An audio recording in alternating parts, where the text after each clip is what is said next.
मुझे आशा है आप सभी अच्छे और प्रसन्न होंगे। चलिए आज हम पढ़ते हैं पाठ 20 अपठित गद्यांश।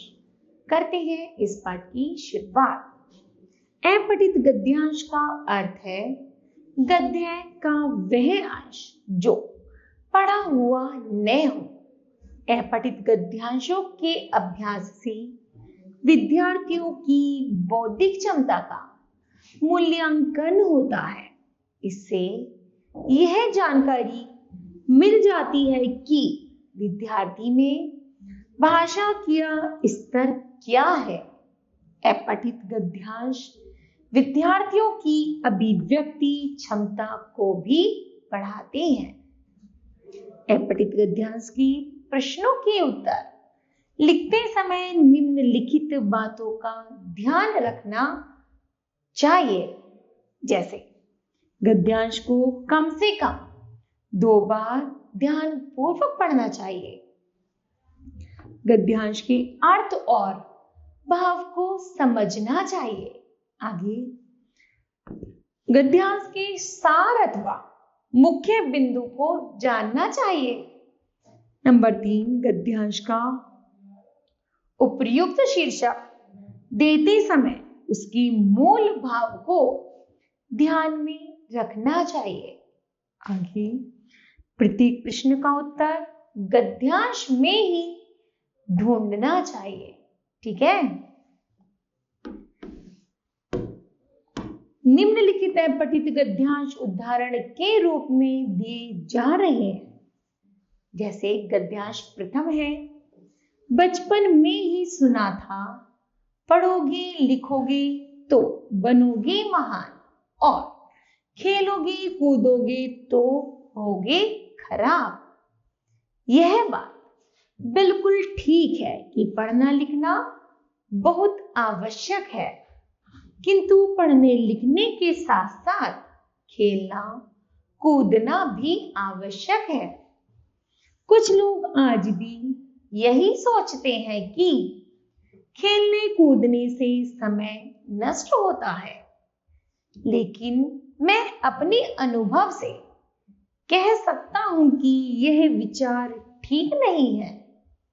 खेल कूद से स्वास्थ्य तो बनता ही है, साथ ही साथ मनुष्य कुछ ऐसे गुण भी सीखता है जिनका जीवन में विशेष महत्व होता है।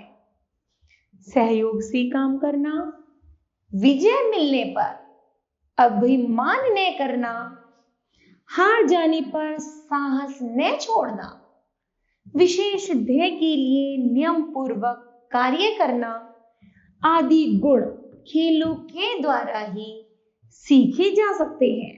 लोग सफलता न मिलने पर साहस छोड़ बैठते हैं और पुनः प्रयास नहीं करते, परंतु अच्छा खिलाड़ी हारने के बाद भी प्रयास करता रहता है ताकि वह आगे चलकर हारी हुई बाजी को जीत सके। खेलने के बाद मनुष्य का मन भी शांत होता है और वह जो भी कार्य करता है उसमें वह संपूर्ण रूप से सफल होता है। खेल के मैदान में केवल स्वास्थ्य ही नहीं वरन मनुष्य भी बनता है। उपयुक्त गद्यांश को पढ़कर निम्नलिखित प्रश्नों के उत्तर लिखिए। पहला है, जीवन में पढ़ने के साथ साथ और क्या आवश्यक है?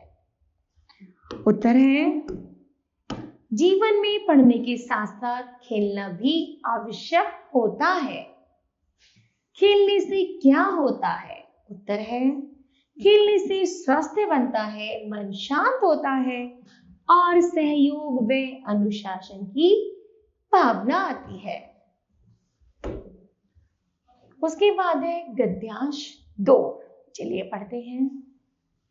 हिंदी साहित्य को ही लीजिए, जहां वीर गाथा काल की रचनाओं में सोई वीरता को जगाने की शक्ति है, वही भक्तिकालीन साहित्य में ईश्वर के प्रति अनन्य आस्था और भक्ति भाव को जगाने की अद्भुत क्षमता भी है।